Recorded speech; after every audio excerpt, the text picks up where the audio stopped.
I spotted my soon-to-be ex-wife around the corner of the parking lot as she walked towards me for the first time since we broke up.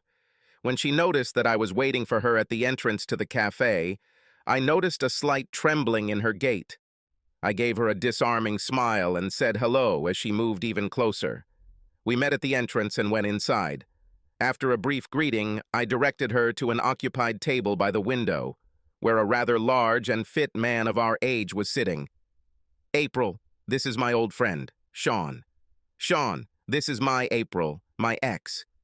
They both said hello as I pulled April's chair over to face the window so she sat opposite Sean, giving me the view straight ahead.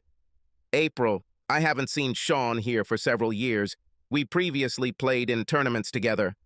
We've kinda lost touch, and recently I had reason to reach out to him, as friends should, because something happened that I believe requires his attention." Sean nodded, but other than the previous greeting, he remained silent. "Thanks for coming, April," I continued. "You mentioned several times that you wanted us to remain friends after you found the new love of your life. I have my doubts, but circumstances, including my meeting with Sean today, prompted me to try to see how this might work. I'm still incredibly angry about what happened, but it is what it is, and if you can avoid talking about it or our past, we can see if there's anything here that could help continue the friendship. Carl, I'm sorry that everything turned out the way it did, but—" April began, but I interrupted her with a gesture for her to stop. "Please stop, April," I objected. "We're not here to make memories, and talking about it won't make me any more open to friendship." I smiled, trying to lighten the situation. "Besides, Sean probably doesn't want to be involved in that kind of discussion either. He already has enough worries. I did invite him to sit with us until his wife was ready for him to join her. So, April, how are you doing?" April's initial frown turned to a smile at the question. She lost most of our mutual friends when she solemnly dumped me and moved in with her significant other. "The situation is improving, the work is about the same, and we begin to settle into our apartment." She shuddered. After pausing to see if I would speak up, she continued, "My parents and sister haven't warmed up at all, but they'll be glad to hear that you've contacted me and we're at least talking. I know my dad misses you. How are you doing? I miss him too. Please give them my best wishes. I don't feel like it's appropriate to address them at all, but maybe time will change that."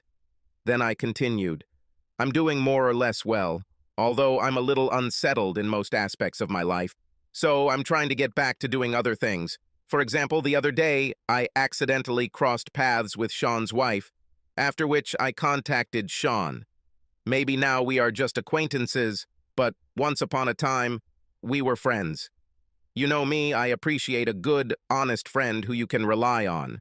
As I said this, I hoped that a smirk did not appear on my face.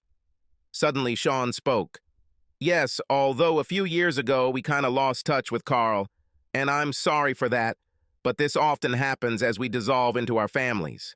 I've had so many fake friends over the years that it's nice to know there are people who care enough about you to do the right thing.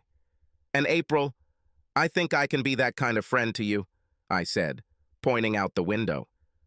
Across the street, Sean's wife and the new love of his life, April, were kissing as they entered the boutique hotel. Sean had already jumped out of his seat and rushed to the door, running across the street. I don't think Sean and soulmate, the love of April's life, can ever be friends. April gasped and looked back at me. I stood up, frowning, and sighed as I was about to leave. "Perhaps this will be the last thing I do for you as a friend." I didn't like it at all. Subscribe to our channel so that your second chaff doesn't cheat on you, and go ahead and listen to the next story, because this story is nothing compared to the next one. If you're under 18, don't even think about listening to the next one.